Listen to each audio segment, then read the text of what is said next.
tal? Muy buenos días, estimados participantes que se vienen conectando a través de la plataforma Zoom y a todos aquellos que nos vienen visualizando a través del Facebook Live.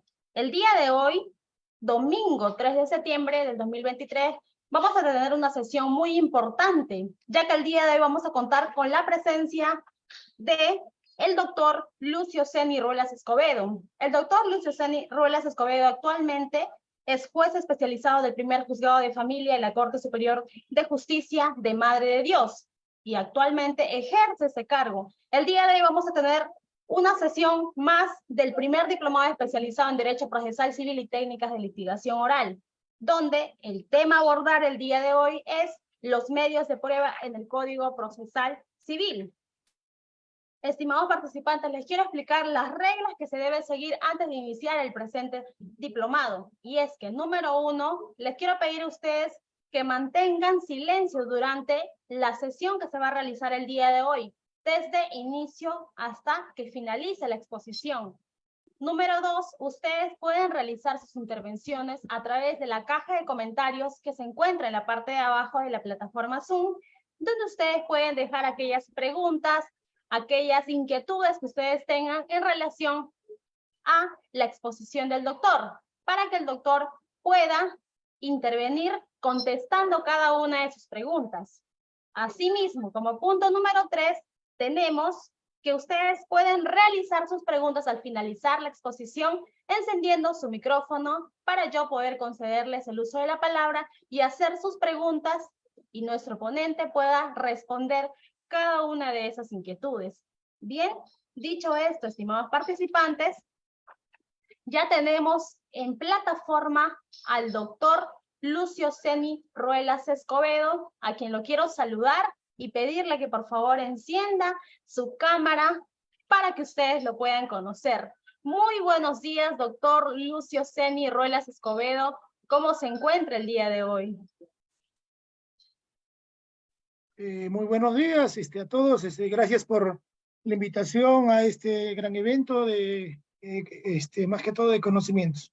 Solamente saludarlos y decirles de que vamos a llevar a cabo esta sesión sobre los medios probatorios en cuanto se refiere a los medios de prueba en el Código Procesal Civil.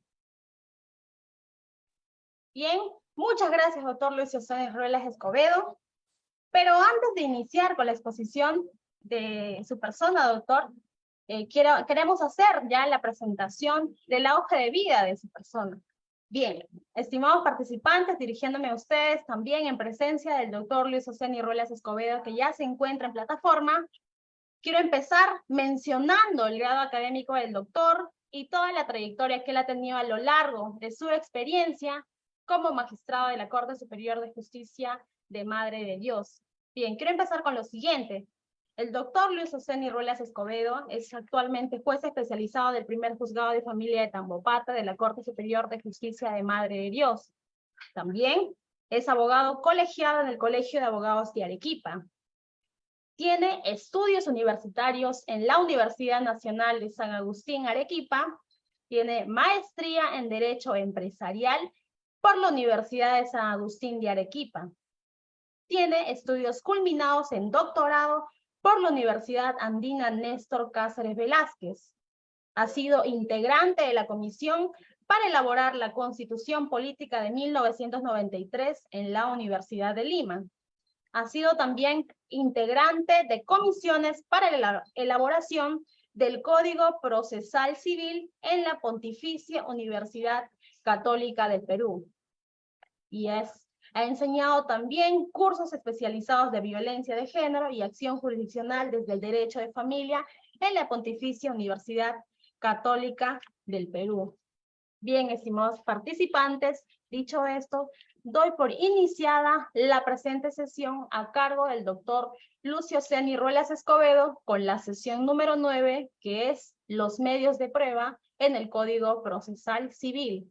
A continuación procederé a compartir las diapositivas para que nuestro ponente pueda iniciar con la presente sesión, siempre preguntándole a nuestro ponente si ya se encuentra listo. ¿Qué tal, doctor? ¿Ya se encuentra listo para la exposición? Así es, podemos empezar en el momento que usted decía, doctora. Correcto. En estos momentos voy a proceder a compartir las diapositivas.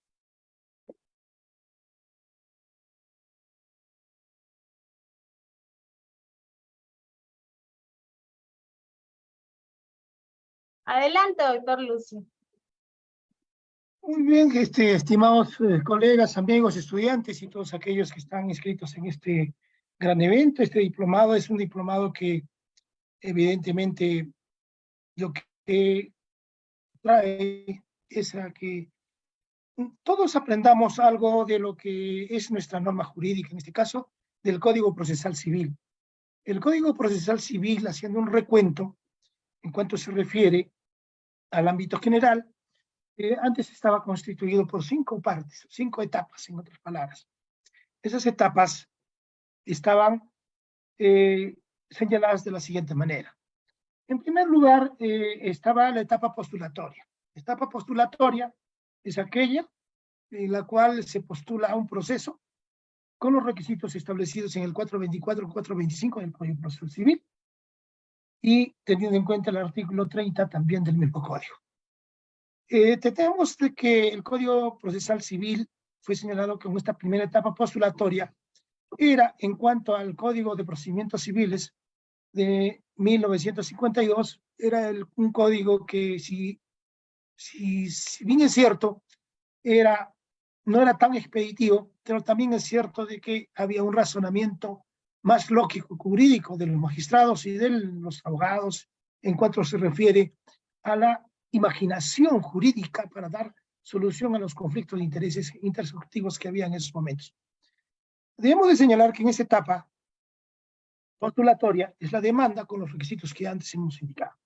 La otra etapa que venía era la etapa que es la etapa postulatoria también, que viene a ser la contestación de la demanda. La contestación de la demanda es la que realiza el demandado y o terceros legitimados en cuanto se refiere a la pretensión demandada, con también los mismos requisitos que establece el Código Procesal Civil. La otra etapa era la de conciliación, o sea, se admitía a trámite la demanda. Una vez admitida a trámite, la etapa conciliatoria era obligatorio cuando se hizo el proyecto en la Universidad Católica de Perú, donde participamos nosotros. Señalamos también de que esta etapa era necesaria y evidente para poder desarrollar, más que todo, terminar los procesos con una solución de un conflicto intersubjetivo de conflicto de intereses, el cual iba a solucionar el problema en forma amicable y no distanciando a las partes, si son partes terceros que tienen una relación comercial, o si es una parte en cuanto se refiere a la familia, el cual, en vez de alejarse, acercarlas. Esta etapa conciliatoria era evidentemente esencial, pero posteriormente fue derogada y nuevamente ahora se está retomando la conciliación, más que todo en los procesos que se refiere a los niños y adolescentes, más que todo al derecho de familia. Se está retomando la conciliación, es obligatoria, por cuanto y en tanto se trata de procesos de tenencia, se trata de procesos de régimen de visitas, se trata de procesos que evidentemente son muy sutilmente sublimes para la familia. Es decir, donde el resquebrajamiento de la familia es muy consecuente en esta parte de la región, que es de Madre de Dios. Tenemos también, posteriormente, después de la etapa conciliatoria, viene la etapa, ya que es la etapa, eminentemente es la probatoria. O sea, cuáles son los medios probatorios que se está presentando, que ha presentado con la demanda, o con la contestación de la demanda. Esa etapa probatoria se prueba el derecho que se está peticionando. Este derecho puede ser de diferentes maneras. Si es de familia, tiene que ser de puro derecho generalmente. A veces, si es de alimentos, el único que es económico o es de obligación de dar su dinero. En cuanto se refiere al proceso civil, tenemos diferentes y variedades de peticiones en cuanto se refiere a los medios de prueba que también podemos hacer. ¿Qué es el que nos va a ocupar en este momento, en este diplomado? el cual vamos a versar según las diapositivas que hemos elaborado para que ustedes tengan a bien tomar en conocimiento. Posteriormente viene ya la etapa, después de la etapa probatoria, viene la etapa decisoria, es decir, la sentencia. La sentencia, ustedes saben que consta de una parte positiva, una parte considerativa y una parte decisoria también. Y la última parte, que es la ejecutoria, ya que viene, que es del proceso. Bajo esos parámetros, ahí culmina lo que es el proceso en cuanto se refiere a el Código Procesal Civil que ha elaborado, un código, si bien es cierto, copia de parte del Código Español, del Código Argentino, pero también es cierto de que evidentemente el doctor Nelson Ramírez y el doctor Monroy Galvez hicieron este código tratándolo de ubicar dentro de los parámetros a la clase que ellos pertenecen o pertenecían. En ese tiempo el humorismo tenía un gran auge y este Código Procesal Civil, si bien es cierto, en comisiones discutimos, pero ya evidentemente no se pudo discutir en un mes, no se puede discutir un código procesal que va a dominar más que todo la mayoría de derechos en cuanto se refiere a la legislación procesal o civil, inclusive parte que se toma en consideración posteriormente en la Constitución Política, que también tuve el honor de estar presente en la Universidad de Lima. Bajo esos parámetros, vamos a iniciar lo que es la parte que nos ocupa, los medios de prueba en el Código Procesal Civil. Evidentemente, lo que señaló la doctora que me antecedió, la presentadora, debemos de señalar de que sí, el recurrente ya tiene unos años de servicio. Soy egresado de la Universidad Nacional de San Agustín. Si bien es cierto, he sido magistrado también en la Corte Superior de Arequipa, tanto en el cercado de Arequipa, en Hunter, en el distrito de Hunter, el distrito de Mariano Melgar, el distrito de Paucarpata, cercado de Arequipa. Hemos estado también en la región del Pedregal, de Caylloma, en Camaná, en Aplao, Castilla. O sea, tenemos un gran recorrido en la magistratura. Si bien es cierto, ahora nos encontramos en Madre de Dios, al cual tenemos el honor de servir, en vista de que me tocó la oportunidad de estar en dicha región. Bajo esos parámetros, vamos a empezar con la primera diapositiva.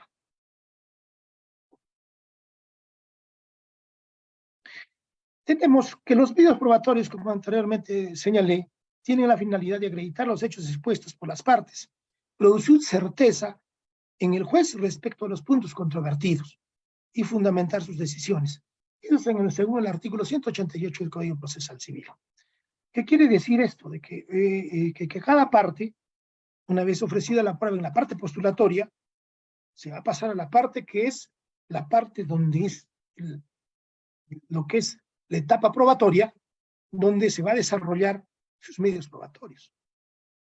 Estos medios probatorios tienen que ser pertinentes, útiles, necesarios y conducentes a que el magistrado, al momento de realizar, proyectar la sentencia, debe tomarlos en cuenta en cuanto se refiere a que razonadamente debe de establecer cuál de ellos corresponde a la pretensión y más que todo los que son útiles, necesarios.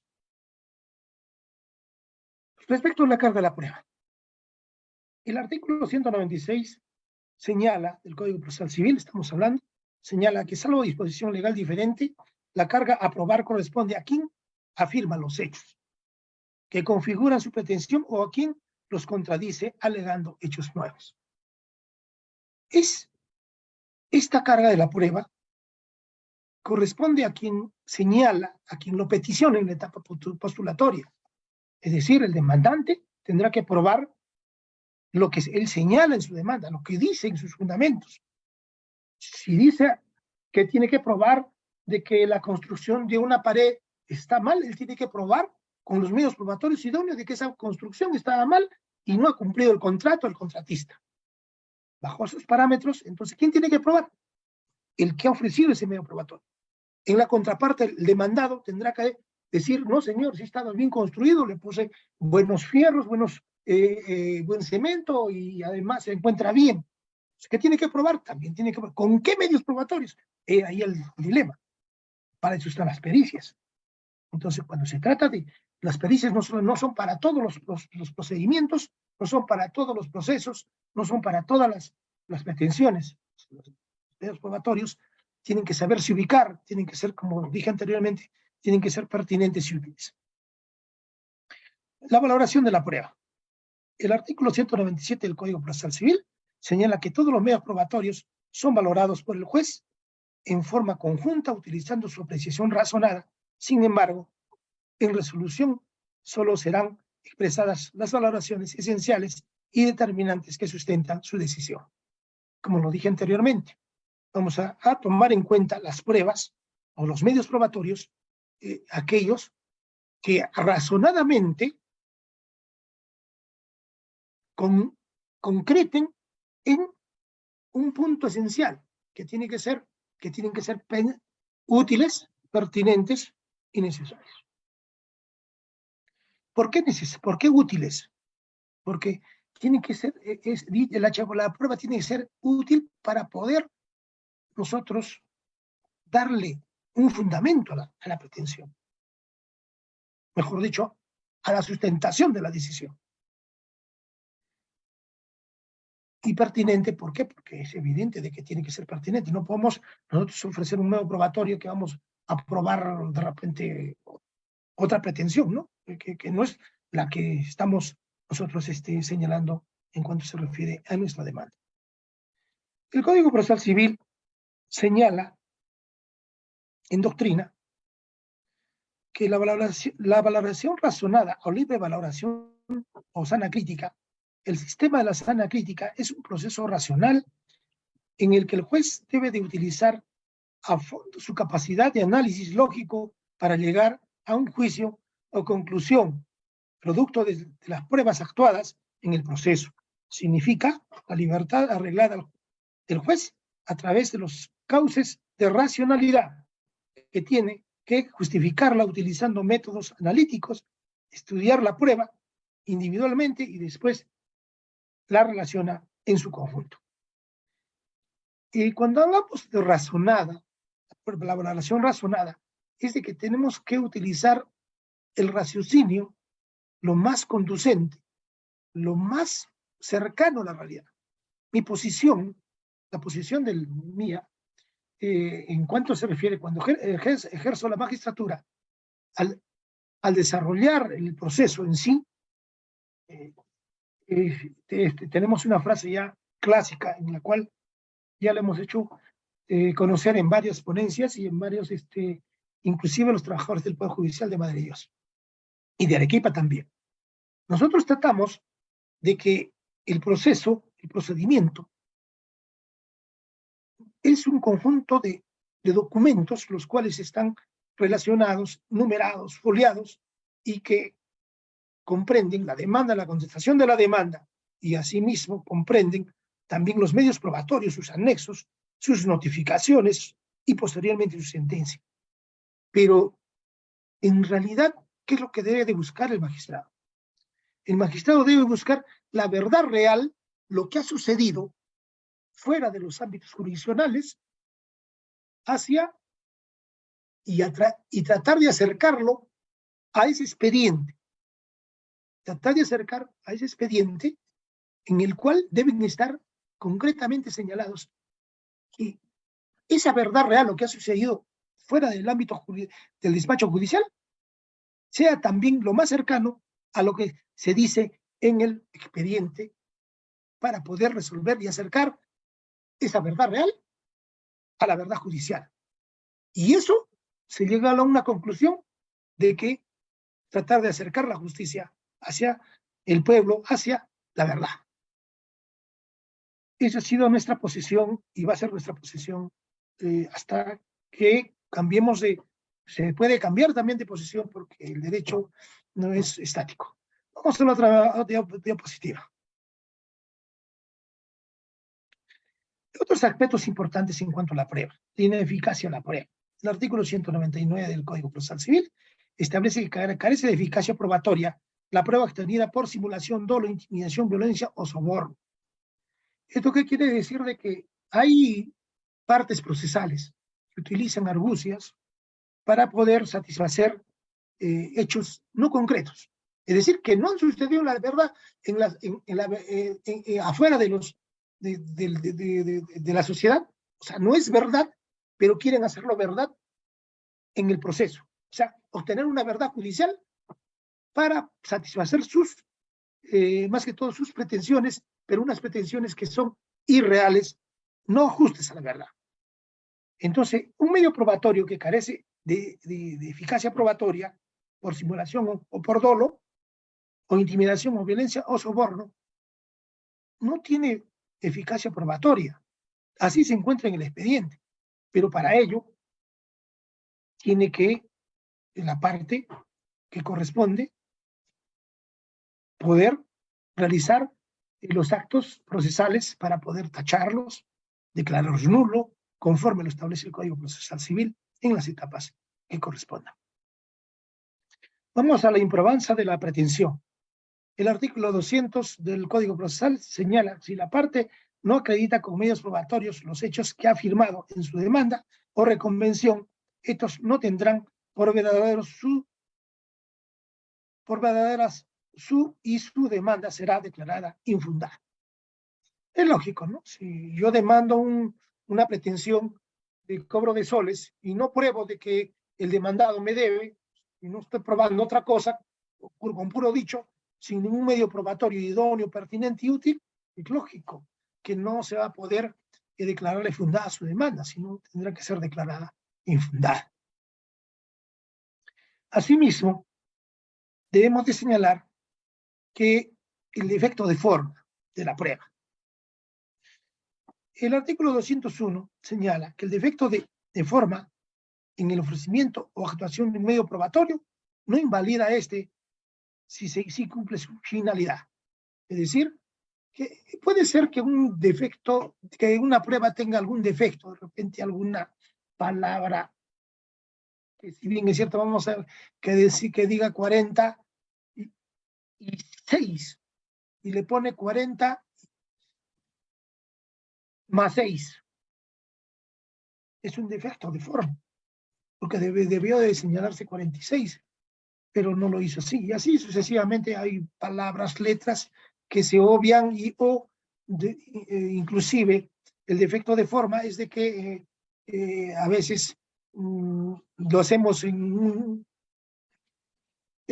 documento, redactamos en una hoja de papel simple, es decir, de cuaderno, o lo redactamos en una hoja de papel bond, tiene su valor probatorio, a pesar de que es un defecto de forma. Inclusive, un profesor que nos enseñaba en la Universidad Nacional de San Agustín decía: la prueba es amplia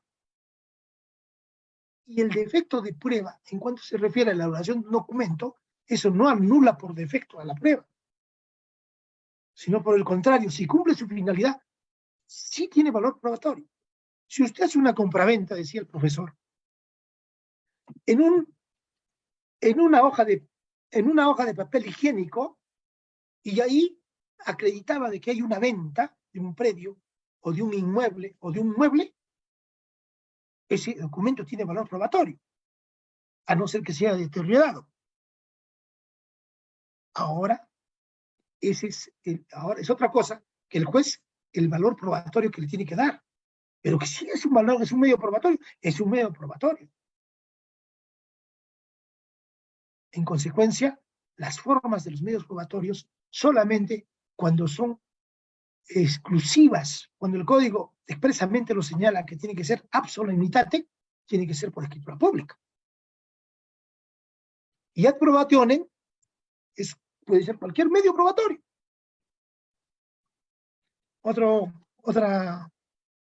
Vamos a otra.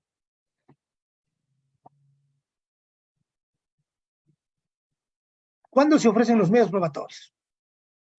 Los medios probatorios deben ser ofrecidos por las partes en los actos postulatorios, salvo disposición distinta a lo establecido en el Código Procesal Civil, el artículo 189 del Código Procesal. Ya lo señalamos en la antesala de que la primera etapa es la postulatoria, ya lo hemos explicado. La segunda etapa es la probatoria, ya también lo hemos explicado. La tercera etapa es la decisoria, que es la sentencia, también lo hemos explicado. Y hay otra etapa que es la impugnatoria. Sale la sentencia y hay una etapa que le llaman la impugnatoria. ¿Por qué? Porque depende de los tratadistas, hay unos que las impugnaciones de sentencia ya siempre están reguladas, pero evidentemente las grandes etapas son la etapa postulatoria, la etapa probatoria y la etapa decisoria. Es donde termina todo y ahí comprende todas las, hasta las sentencias de vista, tanto de la sala civil o de la sala superior hasta la Corte Suprema, inclusive del Tribunal Constitucional. Empero, nosotros para que en este diplomado tengan mejores elementos de convicción para poder comprender, debemos de señalar que después de una sentencia siempre hay una disconformidad de una parte, y eso se llama la etapa impugnatoria, cuando la parte no está de acuerdo. Si no está de acuerdo, lo que hace es impugnar la sentencia. ¿Con qué? Con el recurso de apelación. Ese recurso de apelación le impugna y una vez que ya resulta que ya agota todas las vías, la última instancia, ya pasamos a la etapa ejecutoria.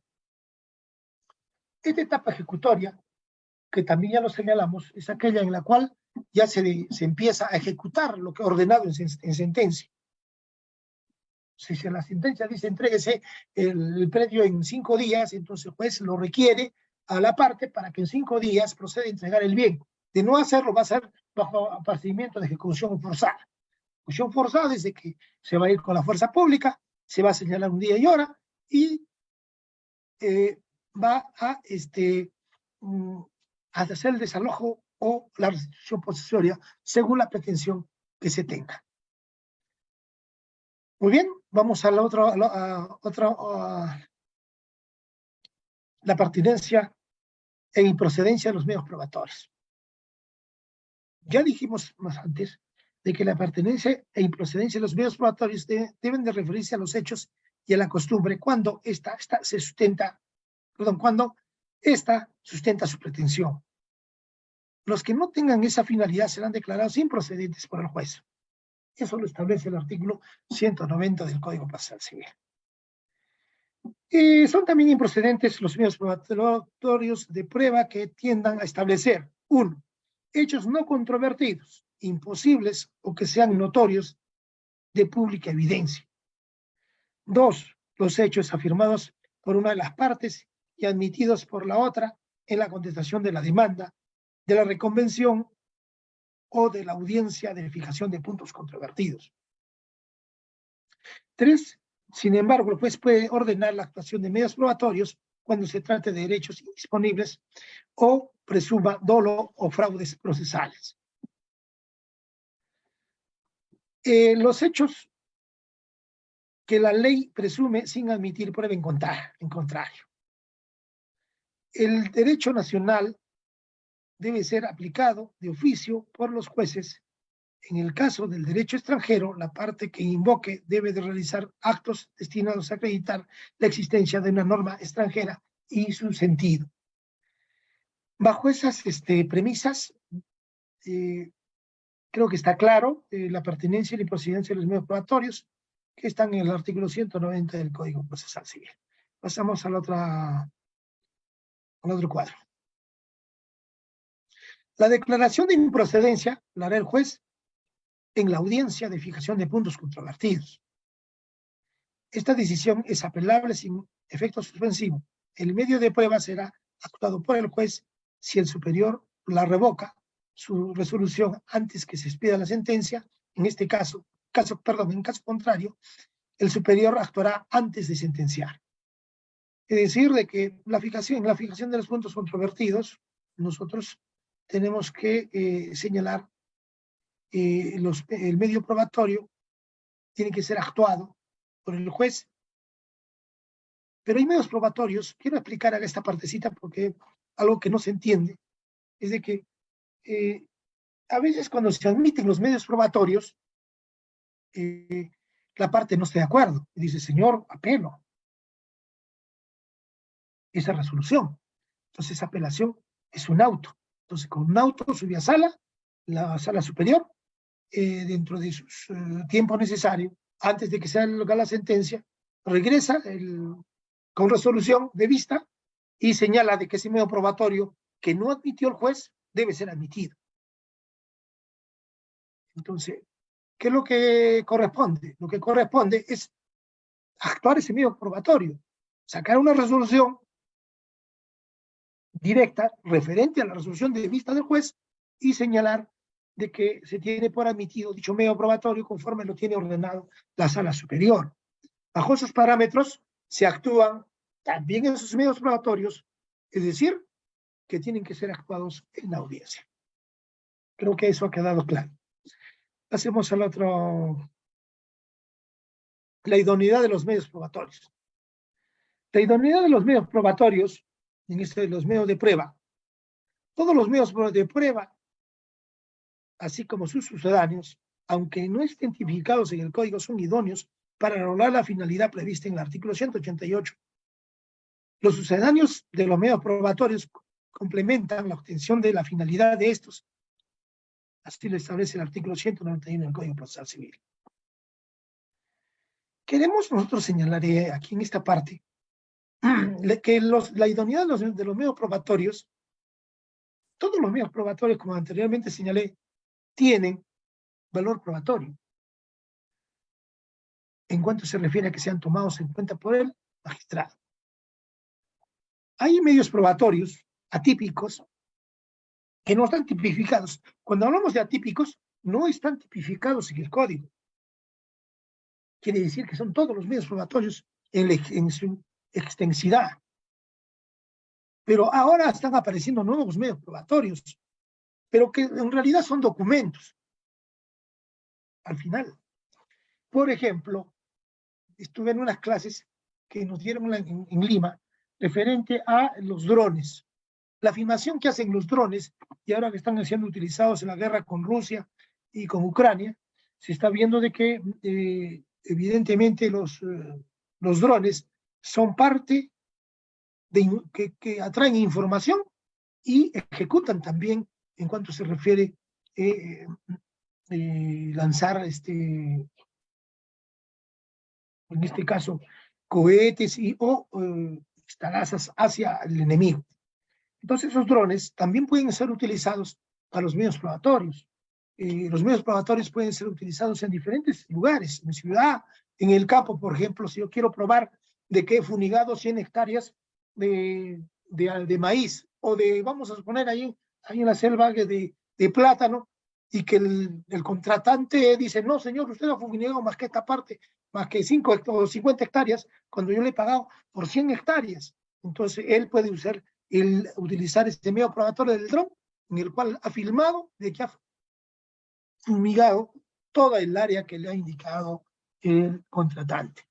Bajo esas premisas, los drones son también parte de los nuevos medios probatorios que han aparecido en esta década del 2000 hacia adelante, quizá anteriormente en Estados Unidos, en los países desarrollados, sí se han llevado a cabo, pero en América Latina y en el Perú recién están siendo de un auge muy eficaz en cuanto se refiere también la policía para acreditar ciertos actos delictivos y hechos delictivos en el derecho penal. También utiliza los drones para poder ubicar y o perseguir a los delincuentes. Bajo esas premisas, debemos de señalar que la doctrina nacional, la doctora Ledesma Narváez, señala que los sucedáneos de prueba son mecanismos auxiliares para lograr la finalidad de los medios probatorios. Operan cuando el conocimiento de los hechos que interesan al proceso no pueden alcanzarse a través de un medio de prueba directo, que lo conste por sí mismo, como sería el caso la testimonial, la pericia, la inspección judicial y documentos, sino indirectamente mediante de prueba de ciertos y determinados hechos que no están constituidos por la presentación de estos, a partir de los cuales se los induce mediante un argumento probatorio. En esta definición también se destaca el rasgo auxiliar de los sucedáneos de prueba. Por ello se señala que los indicios, presunciones, ficciones, no son pruebas, sino auxilios supletorios de los que se sirve el juez para convencerse de los hechos. Así señala la doctora Maranela Ledesma Narváez en sus comentarios del Código Procesal Civil, tercera edición 2011. En parte estamos de acuerdo con esta posición, por eso que lo hemos puesto en este slide, en cuanto se refiere a que efectivamente los sucedáneos de los medios probatorios son medios de prueba que se traslucen en los indicios o presunciones. Un indicio, por ejemplo, vamos a suponer,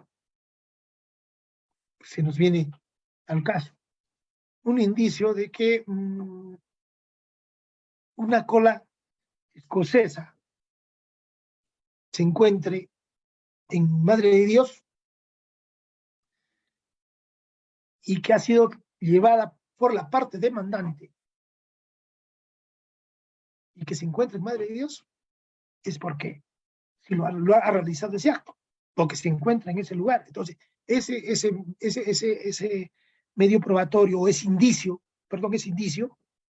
nos llega a la conclusión de que él sí ha cumplido su contrato de llevar una cola escocesa desde la ciudad de Arequipa, lo ha trasladado a San Madre de Dios, y esa cola escocesa, como no se conoce en ese lugar, y que es exclusiva de una zona, y que son pocos los que, si bien es cierto, pueden llevarlo, pero no en la cantidad que se contrató.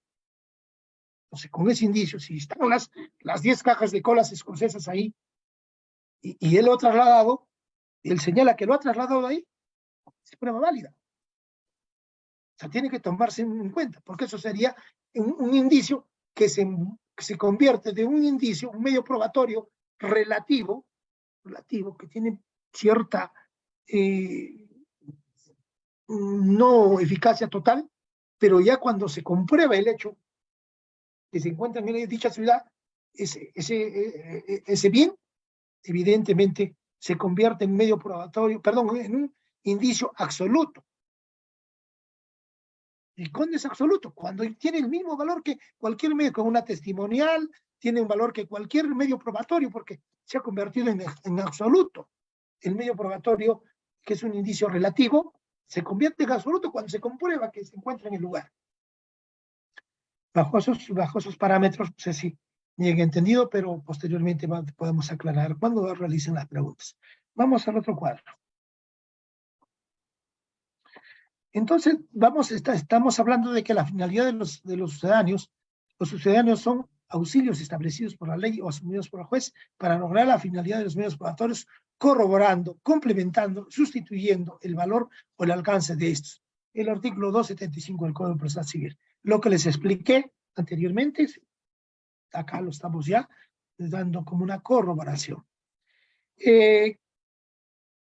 ¿Cuáles son esos medios de sus ciudadanos? Son los indicios, la presunción y la ficción. Listo. Los indicios. ¿Qué son los indicios? Es el acto, circunstancia, signo suficiente acreditado a través de los medios probatorios que adquieren un significativo en su conjunto cuando conducen al juez a la certeza en torno a un hecho desconocido relacionado con la controversia. Todos estos indicios tienen que estar relacionados con la controversia. Un indicio no puede tomarse en cuenta si no está relacionado con la controversia. La presunción es el razonamiento lógico y crítico que a partir de uno o de más hechos o indicadores lleva al juez a la certeza del hecho investigado, a la presunción legal o judicial. Hay presunciones que son legales y hay presunciones que son judiciales. La presunción legal es aquella que se encuentra establecida, señalada, escrita en el código, en cualquier código. Puede ser el Código Civil, puede ser el Código Procesal Civil, puede ser con una norma especial. Entonces, señala que es una presunción legal. Se presume, dice.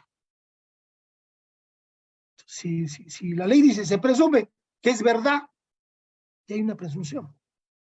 Si como les dije en el ejemplo anterior, si la cola escocesa, las cajas de cola escocesa se encuentran en Madre de Dios, se presume que las ha llevado el Señor. Si en el código dice que hay esa presunción, es válido. Debemos señalar también de que la presunción judicial es aquella en la cual el juez aplica al momento de dar alguna resolución razonada. Entonces, si lo señala el juez, también puede ser considerada una presunción judicial, porque ya está establecida, ya ligado a la naturalidad de cosa juzgada, y que ya es inalterable, inamovible, conforme lo establece el artículo 139 de la Constitución Política del Perú. ¿Listo? Bajo eso tenemos también otra presunción, que es la legal absoluta, presunciones juris de juri, que producen una certeza definitiva. Como consecuencia, no se admite en prueba en contrario.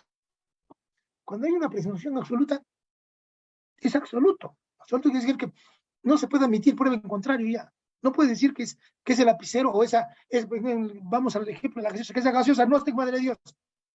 Estando que el juez ha apreciado y lo ha visto que está en Madre de Dios. No se admite prueba en contrario. La presunción legal relativa es iuris tantum, tan solo de derecho. Producen una certeza provisional mientras no se presente prueba en contrario. Está regulada en el artículo 279 del Código Procesal Civil. Esta iuris tantum, si yo digo A como demandante y el demandado dice, no señor, no es A, es C. Entonces, la parte demandada, si que dice que es C, tiene que probar de que esa A que dice el demandante no es A, sino C. Entonces, ahí es donde viene el razonamiento lógico jurídico que establece el juzgador y dice, no, esta prueba pues, es una escritura pública y que está realizada con anterioridad al documento privado que me ha presentado el señor. Si es con anterioridad, escritura pública, y este es un documento privado posterior a la escritura pública, hay una presunción legal relativa. El juez tiene que tomar en cuenta eso. En la presunción judicial, como anteriormente dijimos, las presunciones judiciales es la conducta de las partes en el proceso. Es el hecho indicador de que sirve perfectamente para que el juzgador arribe a ciertas conclusiones sobre hechos investigados respecto a los cuales no hay suficientes medios probatorios plenos, directos de regulación, ello conforme al artículo 281 del Código Procesal Civil. Es cierto, a veces, en los procesos de alimentos, más que todo, he estado viendo casos que es evidente de que sale la liquidación y la demandante dice, no, señor juez, ¿sabe qué, señor? No me ha venido pagando pensión desde el mes de enero del año 2023 a la fecha. En consecuencia, siendo que mi hijo está en la universidad, está estudiando y estoy pagando las pensiones en la Universidad de Cusco y por lo tanto tengo que pagar alojamiento y todo lo demás, y es evidente que no me había pagado nada, no me daba nada. Pero ¿qué sucede? Que aparece el demandado, no lo notifican generalmente a los demandados de alimentos, los notifican en el domicilio anterior, después sale rebelde y al posterior, con la sentencia, recién sale a proceso. Y cuando sale a proceso dice, no señor, es falso. ¿Cómo es posible que esté diciendo de que yo no le he dado a mi hijo los alimentos? Si yo, personalmente, yo he depositado ese dinero en tal empresa, si bien es cierto, no he depositado en el Banco de la Nación, he depositado en tal empresa, que se llama bancaria o comercial, la cantidad de tantos, inclusive el lado de más. Ahora, viene la discusión. ¿Son alimentos o no son alimentos los estudios de los menores? Claro que son alimentos. Y el Código Civil, perdón, la Constitución Política de 1993, en el artículo 103, generalmente nadie revisa toda la Constitución, y el 103 del Código de la Constitución en una parte final dice que nadie puede abusar del derecho. No puede haber un abuso del derecho. Entonces, ¿qué sucede? El juez aprecia eso en la presunción judicial. Aprecia eso, señor. El demandante dice que no le ha pagado la pensión, pero el demandado dice que acredita documentariamente de que sí le ha pagado. Y si no me causa convicción, oficio a esa empresa si ha recibido, quién ha recibido ese dinero. Y es la madre la que generalmente recibe el dinero. Y si ha recibido, quiere decir que sí ha satisfecho los alimentos. Es otra cosa que la madre de repente se lo ha gastado en otras cosas, sino en los alimentos del menor. Siendo así, el juez tiene que apresarla sumamente. Y ahora vamos también tenemos sobre la duda de la presunción legal. En el caso de dudas sobre la naturaleza de la presunción legal, el juez ha de considerar como presunción relativa. Artículo 280 del Código Procesal Civil, pero ya les estoy señalando que la Constitución y en el Código Procesal Civil establecen, y creo que es el artículo 5 del Código Procesal Civil, Código Procesal Civil, que establece que nadie puede abusar del derecho.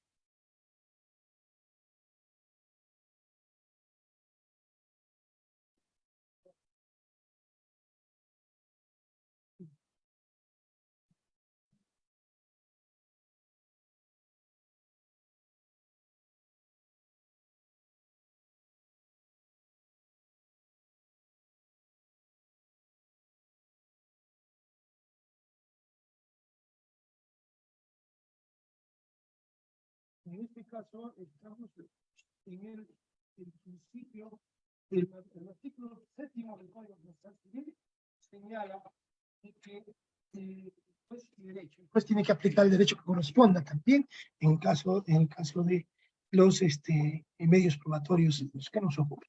Pasamos a otro cuadro.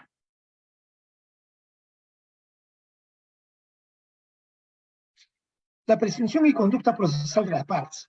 El juez debe extraer las conclusiones en contra de los intereses de las partes, en contra de los intereses de las partes, atendiendo a la conducta que éstas asumen en el proceso, particularmente cuando se manifiesta notoriamente que la falta de cooperación para lograr la finalidad de los medios probatorios o con otras actitudes de obstrucción. Las conclusiones del juez estarán debidamente fundamentadas según el artículo 282 del Código Procesal Civil. Esto se señala en cuanto se refiere a que el juez, como director del proceso, puede tomar las medidas necesarias para poder tratar de que se lleve el proceso en forma regular, a pesar de que la ley orgánica del Poder Judicial señala de que señala directamente de que la defensa, el abogado defensor no puede ser limitado, sino hasta que el abogado no tenga un comportamiento adecuado. Es decir, que la defensa es irrestricta en cuanto se refiere a la defensa de sus patrocinados. Y la última parte de la ficción legal, en conclusión, la conclusión que la ley da por cierta y que es opuesta a la naturaleza o realidad de los hechos. No permite prueba en contrario. Artículo 283 del Código Procesal Civil. Pasamos a otro cuadro.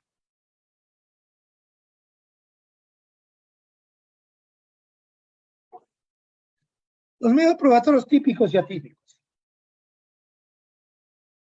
Estos medios probatorios típicos y atípicos, como antesala ya lo señalamos, pero ahora lo vamos a descifrar para que ustedes lo tengan bien en claro respecto de los medios probatorios.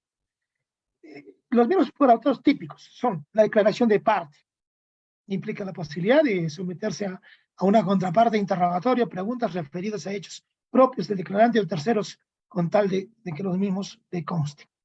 La declaración de parte es la declaración testimonial. Perdón, la declaración de parte es la declaración de la parte.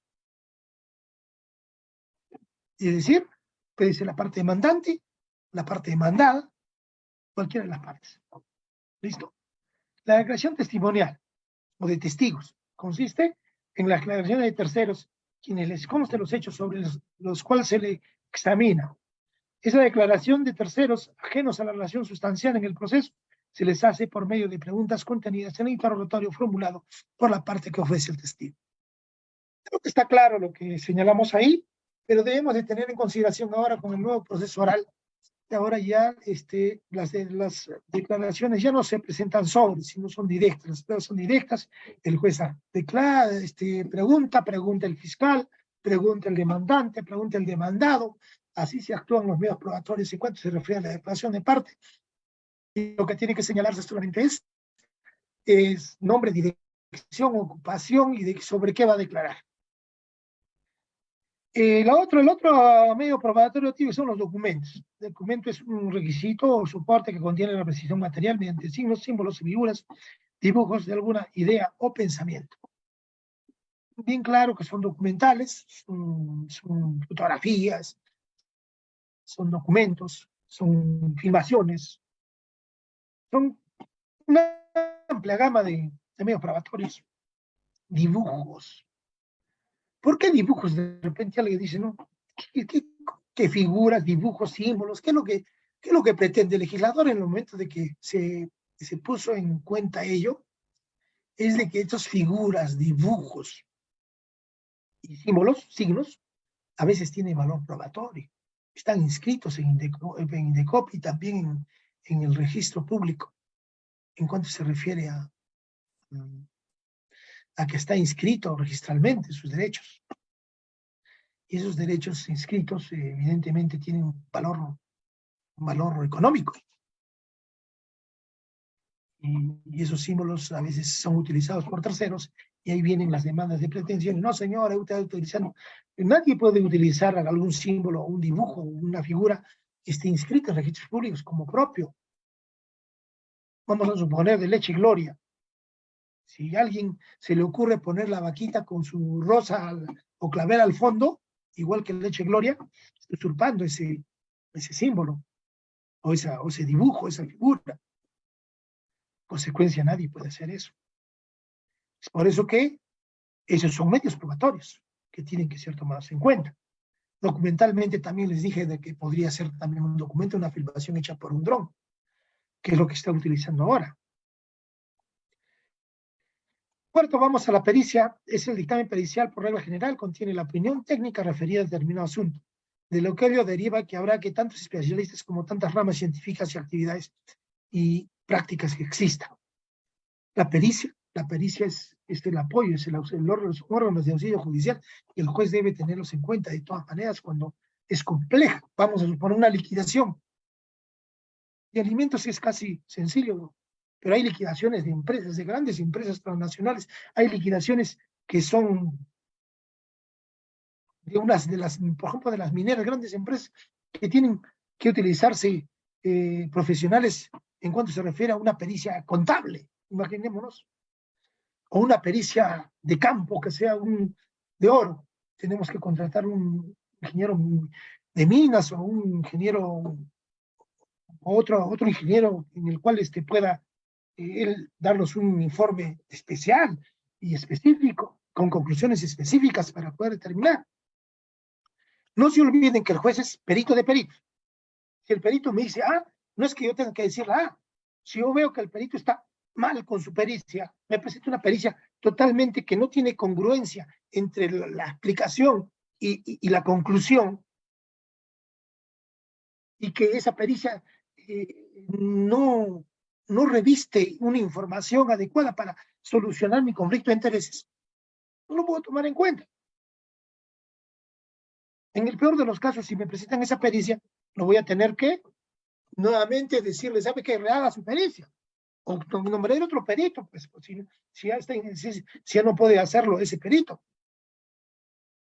¿Por qué? Porque la pericia tiene que ser cuasi perfecta para poder decidir. Tomen en cuenta de que el juez es el que va a decidir respecto de temas muy importantes, a veces de temas no solamente de bienes, sino a veces de temas evidentemente de honor, evidentemente de temas de muchos temas, los cuales son amplios y variados. Entonces, las pericias tienen que ser cuasi perfectas.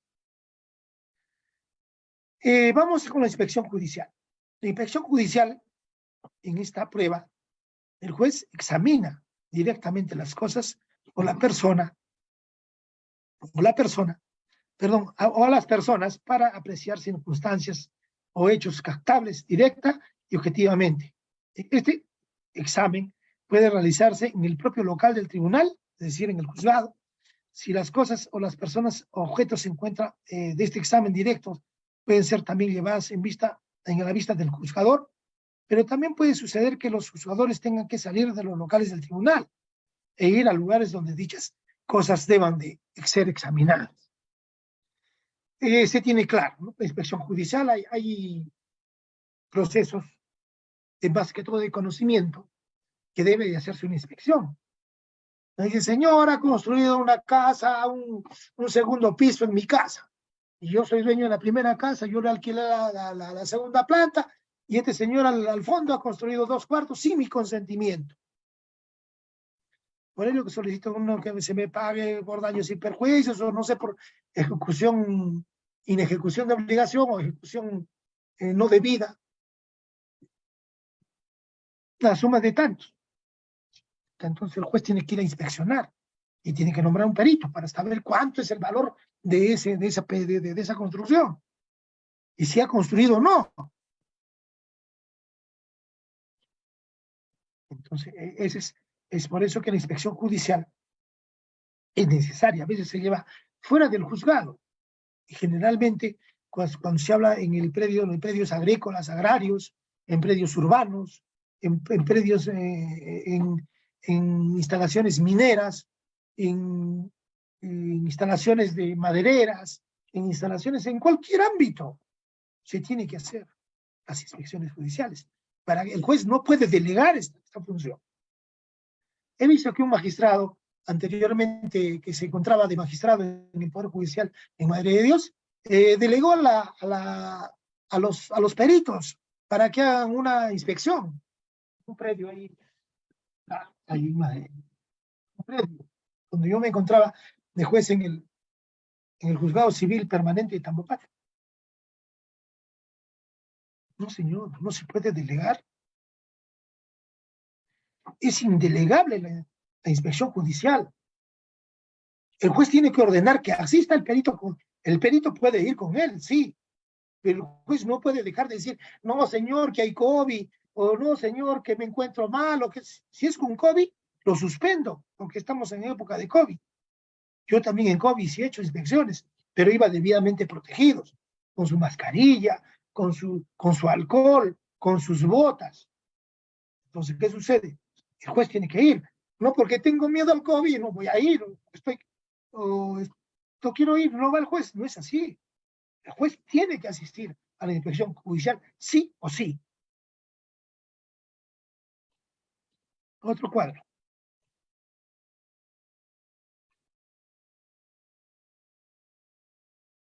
Vamos con los atípicos. Los medios probatorios atípicos son aquellos no previstos en el artículo 109, no previstos en el artículo 192 y están constituidos por los auxilios técnicos científicos que permitan lograr la finalidad de los medios probatorios. Los medios de prueba típicos se actuarán y apreciarán por analogía con los medios típicos y con arreglo a lo que el juez disponga en el artículo 123. En estas pruebas atípicas, generalmente son, como ya dijimos, son todos los medios probatorios existentes, sabidos y por haber. En familia, generalmente, ¿qué es lo que sucede? ¿Y qué sucede en Tambopata? En Tambopata sucede de que la mayoría de madres tienen sus hijos, lo hacen declarar al esposo o de repente a una persona determinada y después de que ya tiene 4, 5, 7 años, 10 años, a veces que hasta 15 años, le dicen, no es, presenta una impugnación de paternidad el padre. ¿Por qué? Porque la madre en uno de sus arranques y que se toma sus licores y todo lo demás le dice, no, tú no eres el padre de mi hijo, no me lo pegues, no me lo grites, déjalo, él hace lo que él quiere. En esos arranques, entonces, el padre, generalmente la mayoría de los son policías, es lo que yo he visto, la mayoría que son policías de la localidad, ¿será? Y que evidentemente, ¿qué tiene que hacer el juez ahí? Tiene que hacer una prueba atípica, que es la prueba de ADN. En la prueba de ADN, el juez tiene que estar observando, dirigiendo, mirando, señalando, en el momento en que también las partes pueden hacer las preguntas, tienen que estar observando, tanto el demandante, el demandado y el Ministerio Público. Tienen que ver cómo el biólogo saca la sangre del menor, de los padres y de los tíos, de los abuelos, según corresponde. A veces tienen que sacar padres de los abuelos. ¿Pero por qué de los abuelos? Porque a veces los padres han muerto con COVID y solamente quedan los abuelos y los hermanos. Entonces tienen que sacarle a los abuelos, a los hermanos, y con la madre y con el menor para establecer cuál es el grado de afinidad, de familiaridad que tienen consanguinamente. Más que todo, de consanguinidad se llama eso. Entonces, ese medio probatorio atípico tiene que llevarse a cabo de esa manera. Es otro cuadro.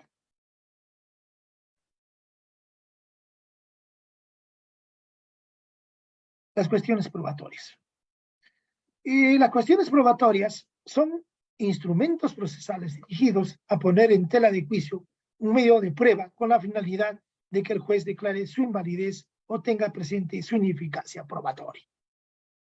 Existen dos formas de cuestiones probatorias, la tacha y la oposición.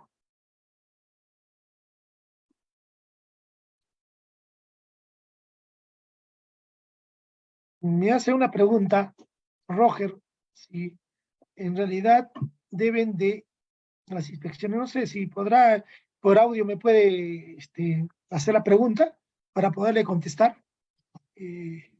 No leí bien. O si no, que me lo haga la pregunta. ¿Usted la copió, doctora? Sí, sí, doctor. Bien, la pregunta, doctor, nos hace el participante Roger Gutiérrez. Nos dice, doctor, si bien las inspecciones judiciales se deben realizar obligatoriamente con presencia del juez, ¿qué acciones se debería realizar en caso de que un magistrado no se constituya a una inspección judicial, pero que sí tenía conocimiento de dicha diligencia, mas no se constituyó en el lugar de los hechos? Dicha inspección tendrá validez si nadie interpone la nulidad u otra acción en contra de dicha inspección realizada. Muy bien, muy buena pregunta. Es la que dije, más o menos se parece a lo que pasó con un magistrado que más que todo hizo esta inspección a través de los peritos para valorizar una casa. Debo decir lo siguiente. Una inspección no realizada por juez es nula, de pleno derecho. Y si es nula, no tiene validez. Pero ¿cuál es el momento para hacer válida esa? ¿En qué momento el litigante, el abogado, defensor, debe de realizar o plantear su recurso de nulidad? O la nulidad del acto procesal. En este caso de la inspección. ¿En qué momento? En la primera oportunidad. Ahí lo establece el Código Procesal Civil. Tiene que hacerlo valer la primera oportunidad. Pero si él ha dejado pasar esa inspección, pasado, ya sentenciado ya, el juez, si es que él no ha tomado conocimiento hasta la sentencia y recién se ha enterado con la sentencia, puede plantear dentro de la sentencia la nulidad de la apelación de la sentencia. Dentro de la apelación de la sentencia. Antes podría hacerlo, después de que se ha realizado el acto, que le ponen conocimiento, señor, realizar la inspección judicial, lo notifican con la inspección, allá, señor. Pero si él ha estado presente en ese momento de la inspección, él tenía que presentar su escrito el mismo día, al día siguiente, señor, declaro nula está esto, por esto, por esto, por esto, señalando de que la inspección tiene que realizar por el magistrado. Yo creo que está claro eso. Seguimos. Respecto a las cuestiones probatorias, estamos con la tacha. La tacha constituye una especie de impugnación cuyo objeto es quitar validez o restarle eficacia a un medio de prueba en razón de existir algún defecto o impedimento de él. Y la tacha generalmente es a documentos. También se tacha a los testigos. Entonces, testigos, documentos y otros medios probatorios atípicos. Así lo dice el artículo 300 del Código Procesal Civil. A los medios probatorios,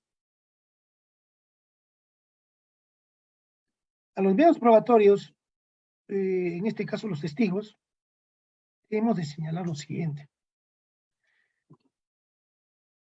¿Por qué podemos tachar a un testigo?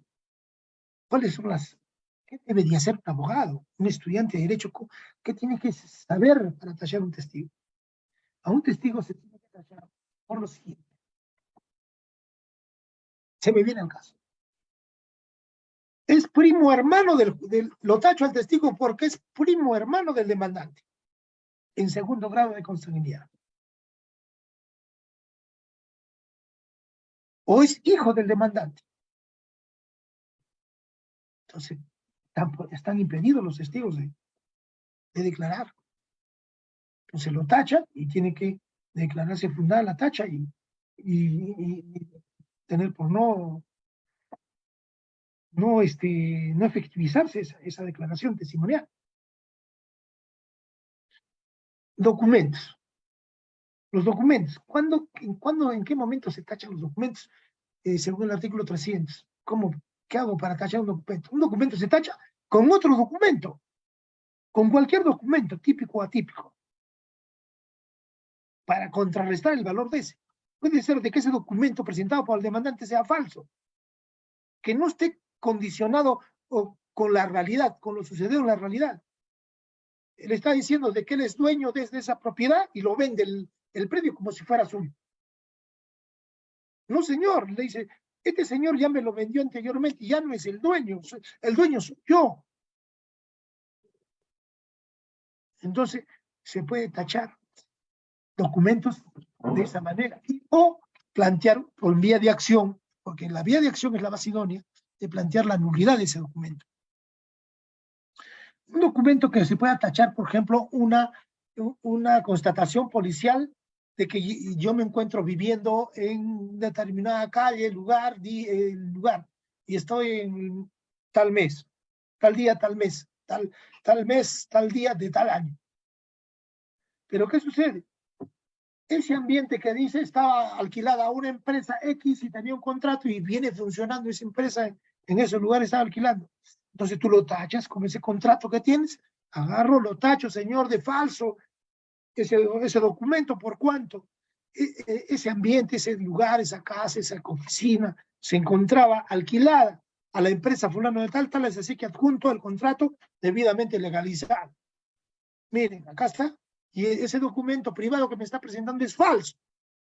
Y si está legalizado también es falso, porque los notarios en Puerto Maldonado son exquisitos. No quiere decir quiénes. Entonces, ¿qué sucede? De que lo que se tiene que hacer ahí es tachar ese documento con otro documento. Restarle el valor probatorio a cada uno de los documentos que uno crea que son falsos, que son nulos, que carezcan de eficacia jurídica. Y todos los medios probatorios atípicos también pueden ser tachados de igual manera, con cualquier otro medio probatorio que resulte idóneo, pertinente y útil. El medio probatorio para decir que es falso, es nulo, es inexistente de repente el documento. También presenta una escritura, vamos a poner una inscripción registral que se encuentra en tal partida, y esa partida es falsa, es inexistente. Él saca de registros públicos esta partida, no existe esa partida. Entonces, con ese documento se tacha, con un documento se tacha otro documento. Vamos al otro cuadro. La tacha de testigo es un acto procesal facultativo por el cual, perdón, hay una pregunta. Bien, doctor, yo le ayudo con la pregunta. Esta pregunta la realiza la doctora Maribel Zurita Perdomo. Nos dice, doctor Sendy, buenos días. Dos cuestiones. Primero, ¿en qué etapa se pueden interponer las tachas? Segundo, en caso de no interponerse las tachas en su momento, ¿podría realizarse en otra etapa del proceso civil? Muchas gracias, doctor. La tacha de los documentos se tiene que realizar en el momento en que se pone en conocimiento dentro del tercero día. Depende del tipo de procedimientos, ¿no? Si es un proceso de conocimiento, creo que son 10 días. Y si es abreviado, 5 días. Y si es sumarísimo, 3 días. ¿Pero en qué momento?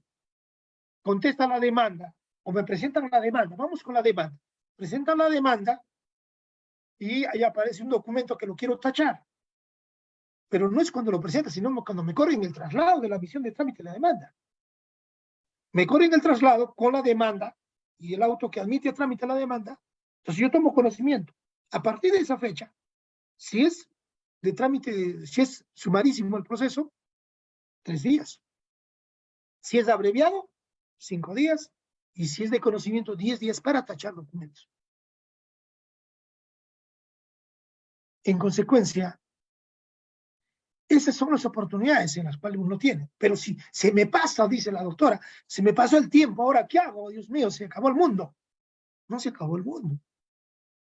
Ese medio probatorio se puede hacer en el caso de una prueba anticipada, en el sentido de que se pueda revertir esa prueba por cuanto y en tanto no estaba de acuerdo, se le pasó el momento y dice, no, una prueba anticipada puede hacer para que sea declarada ineficaz en cuanto se refiere por el mismo magistrado y o en otro proceso de nulidad de cosa acusada fraudulenta.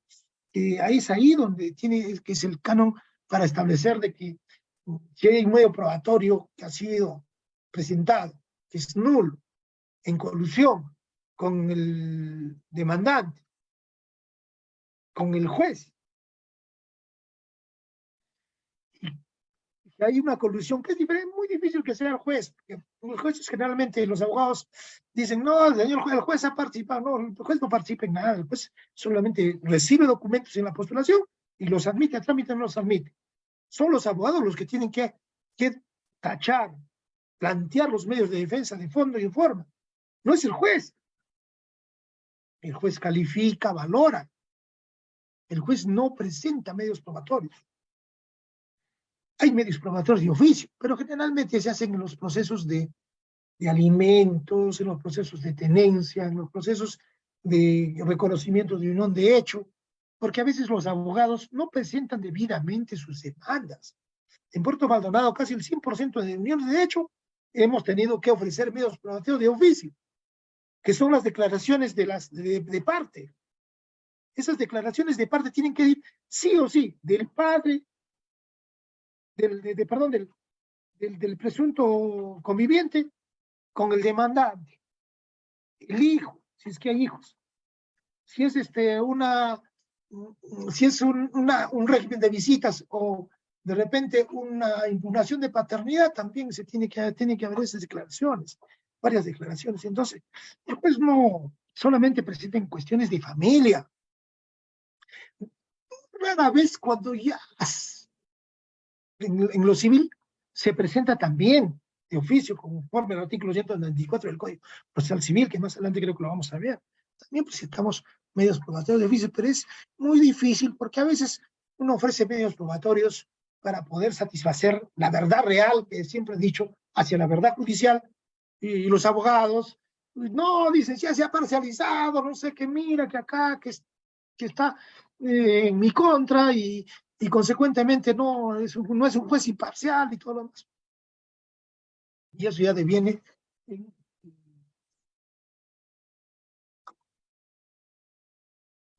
perdón, un poquito de agüita siempre para la garganta. Entonces, eso deviene en que son argucias y argumentos de los abogados para poder desprestigiar al magistrado, ¿no? Lógicamente, no en todos sitios se casan habas, pero es así, a veces tenemos que tomar en cuenta eso. Estábamos en las prohibiciones, ¿no? El artículo 229. Se prohíbe que se declare como testigo. Él es absolutamente incapaz, salvo lo dispuesto en el artículo 222. El que ha sido condenado por algún delito que sea a criterio del juez afecte su idoneidad. Lógico, si es un estafador, está con sentencia consentida y ejecutoriada, lógico, no se va a tomar en cuenta eso. El pariente dentro del cuarto grado de consanguinidad o tercero de afinidad, el cónyuge concubino, salvo por asuntos de derecho de familia, como les dije anteriormente, o el que proponga la parte contraria. El que tenga interés directo o indirecto en el resultado del proceso, y el juez y el auxiliar de justicia en el proceso que conoce. Estos son lo que tenía que explicar en este cuadro. Pasemos al otro cuadro.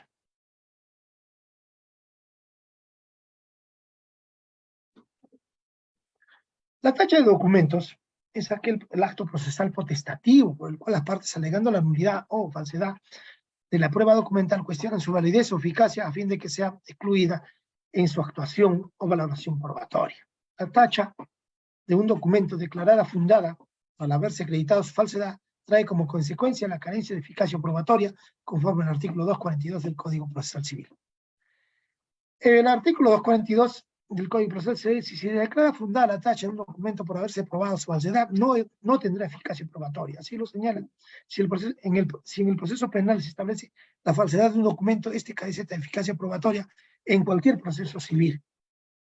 La tacha de un documento declarada fundada por la manifiesta ausencia de una formalidad esencial que la ley prescribe, bajo sanción de nulidad, produce como secuela la ineficacia probatoria de aquel, según el artículo 243 del Código Procesal Civil, ineficacia de nulidad del documento. El artículo 243 del Código Procesal Civil señala que cuando un documento resulte manifiesta o la ausencia de una formalidad esencial que la ley prescribe bajo sanción de nulidad, aquel carece de eficacia probatoria, esta declaración de ineficacia podrá ser de oficio como consecuencia de una tacha infundada. Acá viene la pregunta de la doctora que me dijo anteriormente, Perdomo creo que es, en esta casa el juez también puede de oficio declarar la ineficacia probatoria de ese documento. Y que posteriormente eso puede hacerlo de oficio al juez, por cuanto y en tanto es tan evidente el medio probatorio que no es viable, que el juez tiene que de oficio declararla, por cuanto y en tanto no estaríamos cumpliendo la finalidad concreta, que es el hacer justicia para los justiciables. Otro documento.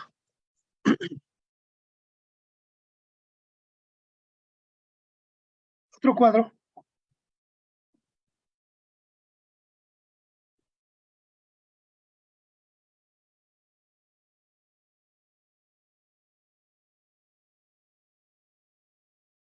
Otro cuadro.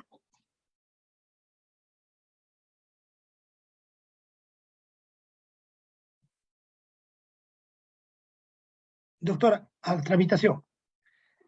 El artículo 301 de la tacha o oposición contra los medios probatorios se interpone en el plazo que establece cada vía procedimental, contado desde la notificada resolución que lo tiene por ofrecidos, precisándose con claridad los fundamentos que se sustentan y acompañando los medios probatorios respectivos. La absolución debe hacerse de la misma manera, en el mismo plazo, anexándose los medios probatorios correspondientes. La tacha, la posición y las resoluciones que no cumplan con los requisitos indicados serán declarados inadmisibles, considerándose un plazo no mayor de 3 días para subsanar sus defectos, requisitos. Estos requisitos no se exigen a las absoluciones realizadas en el proceso sumarísimo. La actuación de los medios probatorios se realiza en una audiencia de pruebas, iniciándose la actuación de las cuestiones probatorias. El medio probatorio cuestionado será actuado sin perjuicio de que su eficacia sea resuelta en la sentencia, salvo decisión debidamente fundamentada e inimpugnable. Para la presidencia de la tacha u oposición deben de darse los siguientes supuestos. 1. La existencia de un proceso principal. 2. El ingreso a un proceso de un medio probatorio. 3. Interponerlo en plazo de ley. y por la parte con quien se opone y orientarse a destruir la eficacia de la prueba. Esas son las fases de la tramitación según el artículo 301 del Código Procesal. Otro cuadro.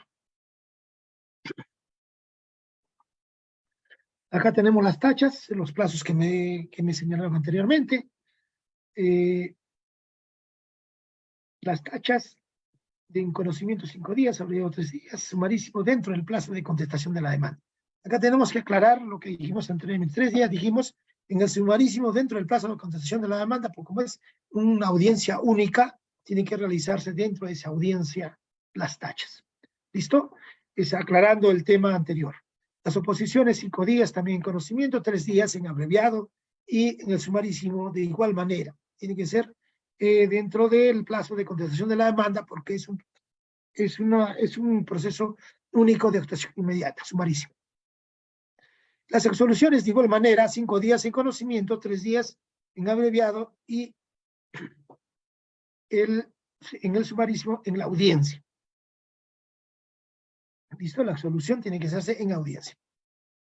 En el proceso de conocimiento, el plazo para interponer estas es de 5 días para interponer las tachas, suposiciones. Bueno, eso ya lo hemos explicado en cuanto se refiere a ello. Como ustedes pueden ver, son 5 días, 3 días, y esos son los plazos que lo tenemos en el cuadro y que evidentemente tienen que tomar en cuenta tanto los abogados como los estudiantes y graduandos.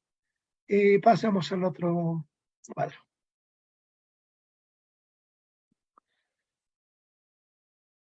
Estamos con conocimiento sobre viniendo.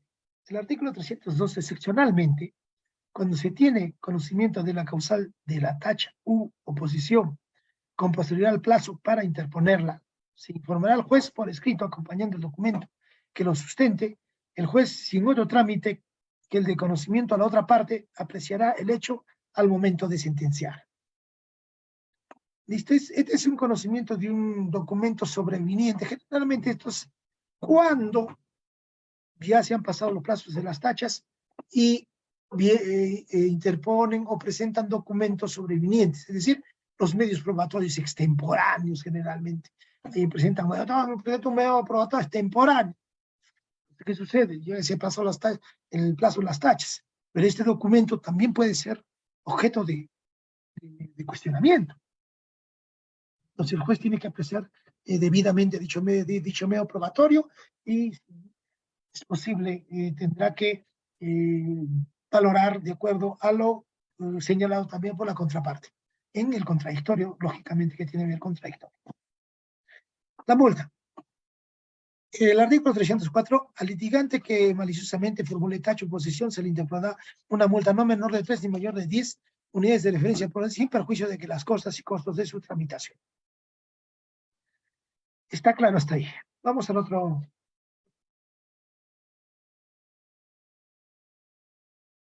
Hemos llegado a la jurisprudencia.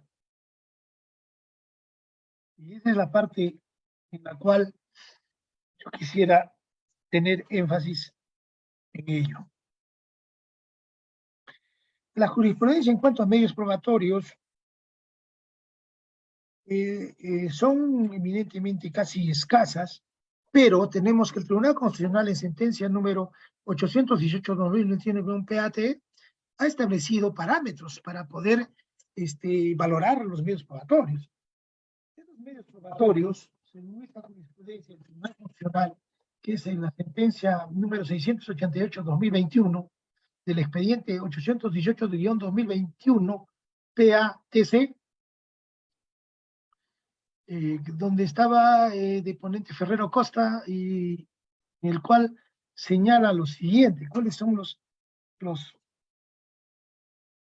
cuándo debe proceder amparar los medios probatorios, el derecho, cuándo uno tiene derecho a probar? Para el caso concreto, en este momento se tiene que probar, como dijimos nosotros anteriormente, también esta jurisprudencia constitucional del Tribunal Constitucional señala de que es en la contestación de la demanda es donde uno tiene que hacer No, cuando contesta, le presenta la demanda, me ofrecen medios probatorios. ¿En qué momento yo tengo el derecho de probarlos? Y lo que hemos explicado en la parte de arriba es lo que dice esta jurisprudencia. ¿Cuáles son los plazos, las oportunidades?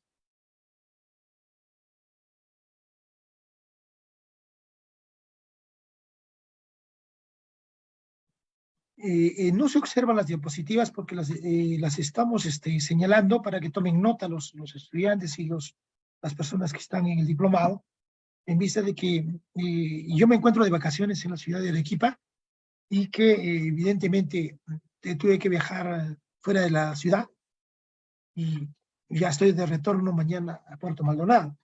Hoy día, digo.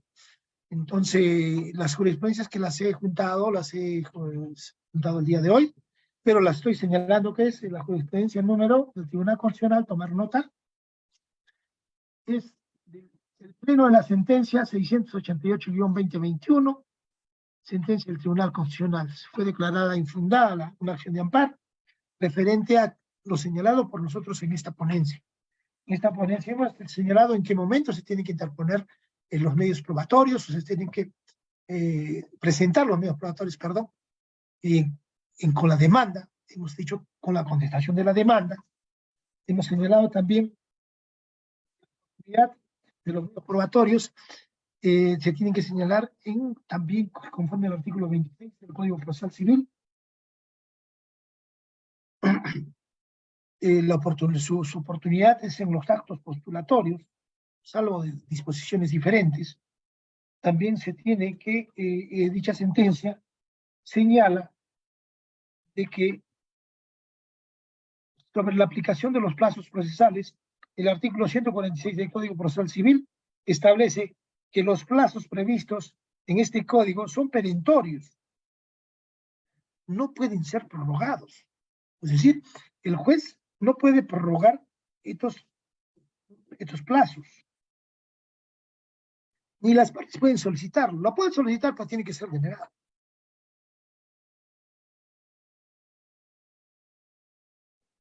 También debemos de señalar de que los medios probatorios ser presentados tanto en la demanda como en la contestación de la demanda en esta jurisprudencia se tiene que tomar en cuenta también lo contenido en la casación 2558-2021-1, publicada en el Diario Peruano con el 1 de abril del año 2022.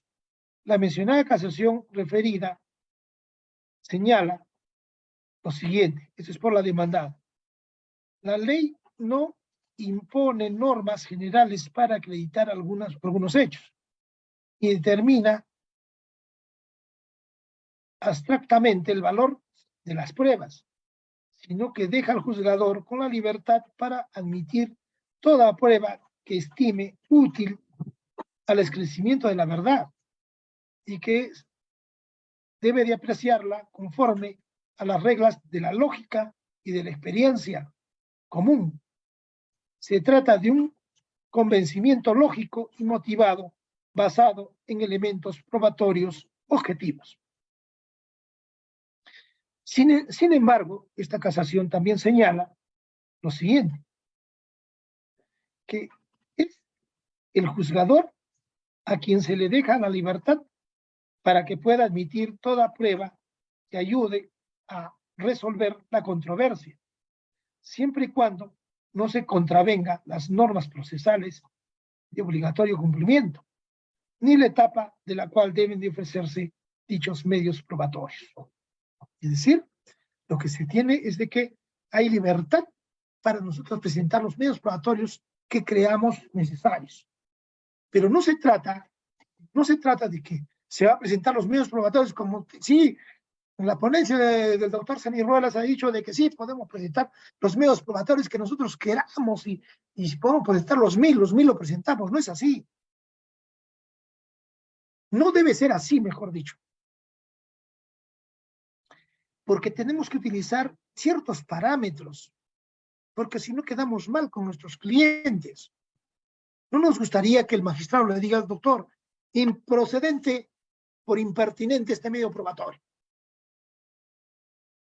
No al lugar este medio probatorio por impertinente, por inútil. No va a ser útil a este medio probatorio.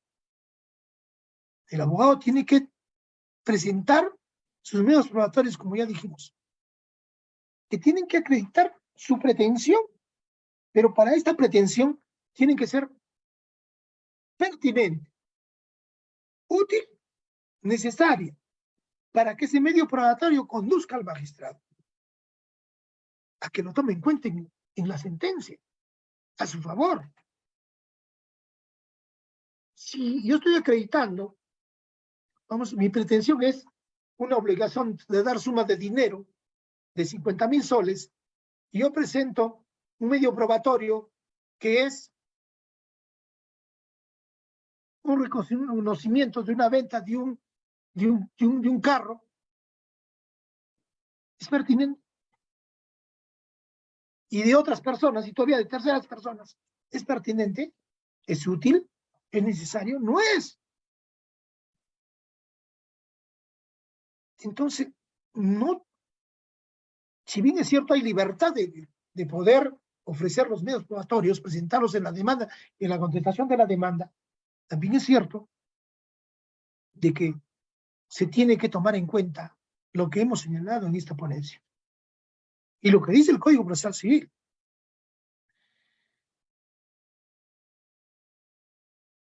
Me gustaría que lo haga en forma verbal, porque lo tengo que en mi móvil se encuentra, se desaparece rápido su pregunta.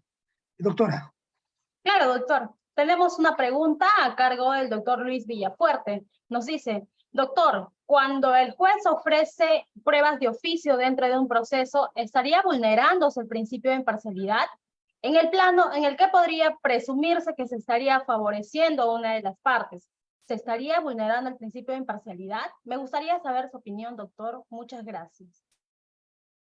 Muy bien, doctor Villafuerte. Es el iceberg de las preguntas que se hacen en el ámbito de los correderos judiciales, no solamente en la ciudad de Lima, de Arequipa y en todos los corredores judiciales del Perú.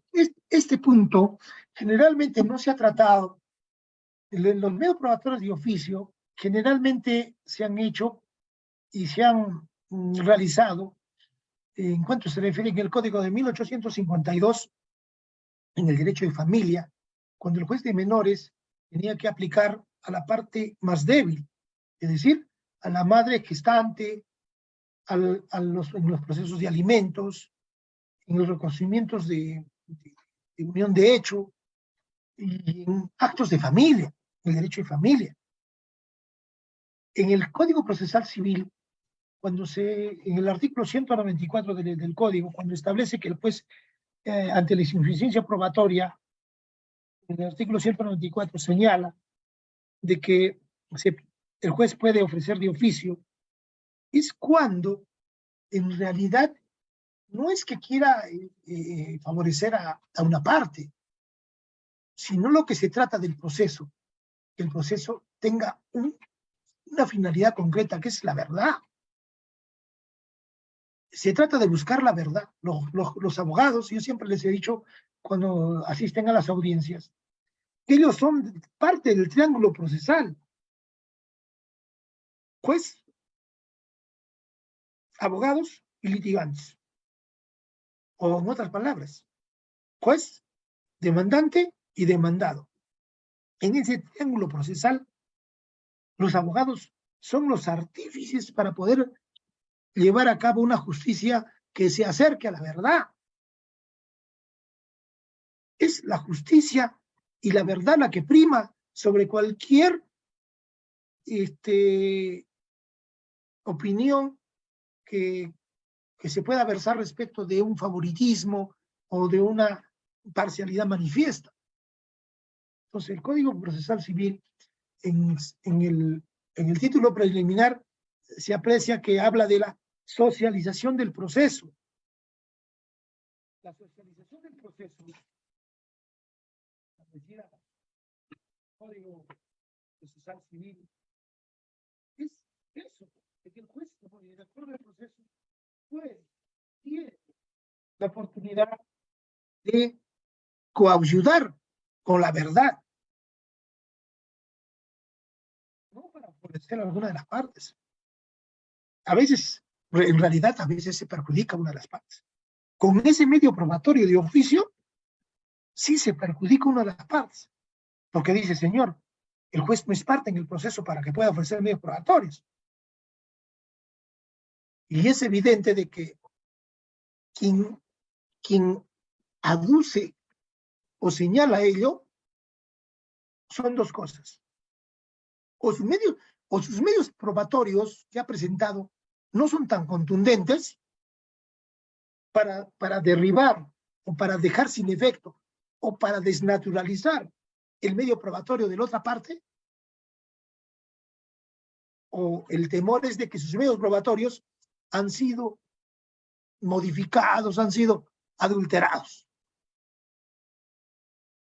¿Por qué? Porque cuando uno habla con la verdad, tiene documentos probatorios que son sólidos.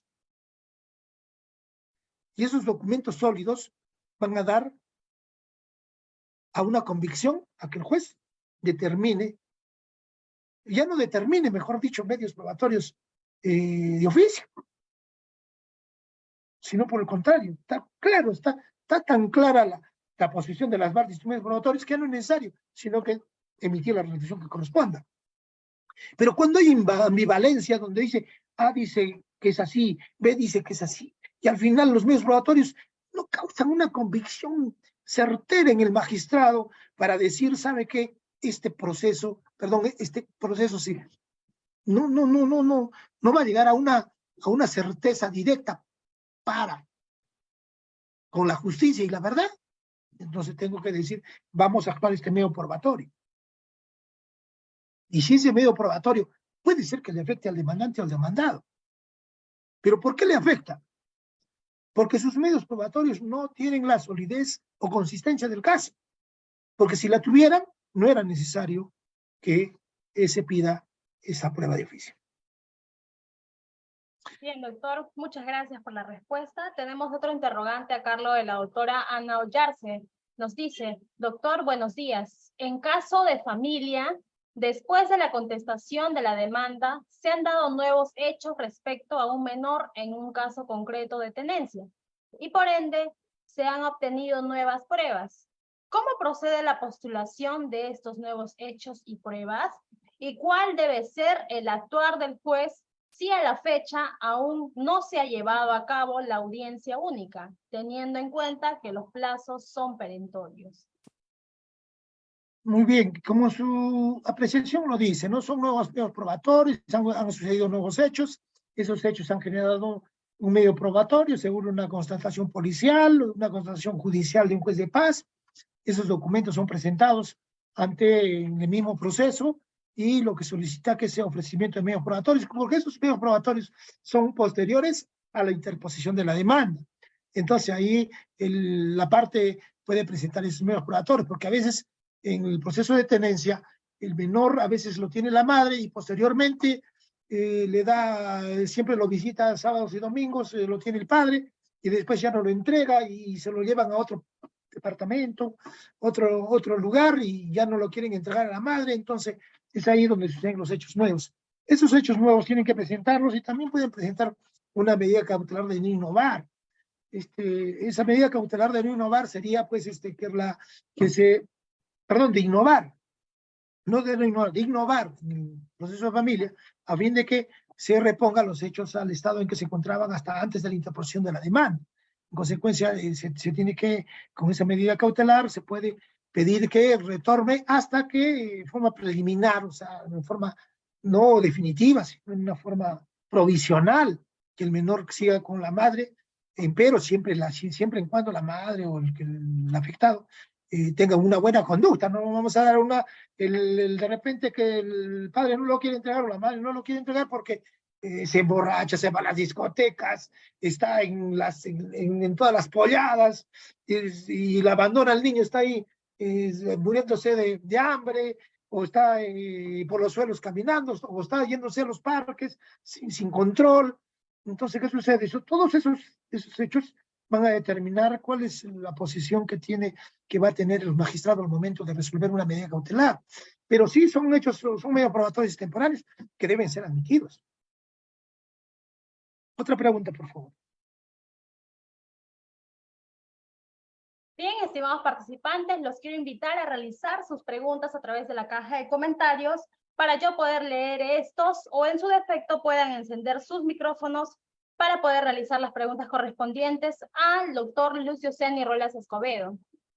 Adelante, estimados participantes, realicen sus preguntas ahora, ya que corresponde la ronda de preguntas para la exposición del día de hoy. Les voy a brindar unos segundos para que ustedes puedan realizar sus interrogantes a través de la caja de comentarios o levantando su mano y realizando las preguntas, encendiendo el micrófono.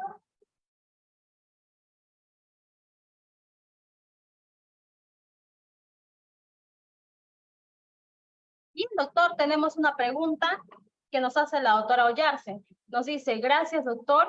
¿Cuál es el plazo de interponer dicha medida cautelar de no innovar? De innovar es, doctora, no es de no innovar. Porque si usted ha perdido al menor, evidentemente tiene que ser, si lo ha perdido al menor, si ha sido sustraído de su tenencia o de su domicilio, evidentemente lo que tiene que de innovar para que regrese el niño a su casa.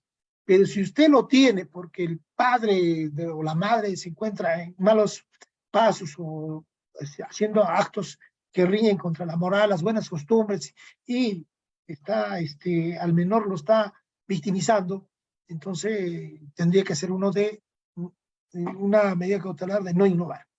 O de innovar o de no innovar, según la pretensión que ella tenga. Bien, doctor. La doctora... El plazo, hablando del plazo, perdón, no le respondí del plazo. El plazo es desde el momento en que tenga ya los medios probatorios extemporáneos, ¿no? Si lo tienes temporariamente, lo presento como extemporáneo y también presento mi medida cautelar, porque se supone que lo que me dijo la doctora es de que todavía no se había realizado la audiencia única. Aunque en mi despacho estamos casi cerca, estamos al mes, 2 meses, estamos señalando mucho las audiencias únicas. Y en caso de tenencia, hemos el 99% casi de procesos lo hemos conciliado.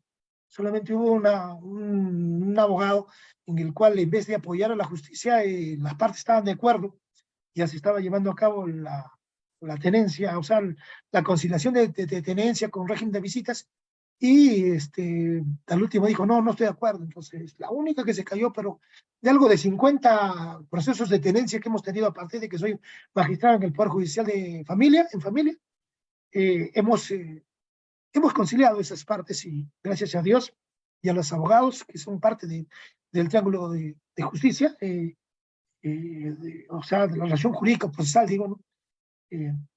Hemos llegado a ese fin. Doctor, disculpe, ¿puedo hablar? ¿Me podría dar la palabra, por favor? Sí, proceda. ¿Se me escucha? Sí, bien. Doctor, el tema es que el papá se llevó al menor a la fuerza. Ya, yo estoy en otro país por un tema de un requerimiento de prisión preventiva en el cual no hay una sentencia. Yo estoy fuera del país. Yo estaba con mi menor hijo, yo tengo la tenencia del menor por transacción extrajudicial. El caso no está en Puerto Maldonado, está en Cusco. ¿Ya? Yo tengo la tenencia del menor, él vino para acá y se llevó al menor a la fuerza, empujándome a la fuerza, ¿no? Lo metió en un taxi y se lo robó. Hay audios de eso, ahora reprime la comunicación con el menor tiene 6 años, se lo llevó cuando tenía 5 años, apenas se lo llevó, puso la demanda. Ya, yo más soy penalista, también soy abogada que civilista, y es mi propio caso. El detalle es que ha reprimido la comunicación con el menor, lo tiene en un estado que deja mucho que desear. Hay audios, hay videos, todo eso se ha presentado de lo que había hasta el momento de la contestación de la demanda, que fue agosto del año pasado. Desde agosto del año pasado,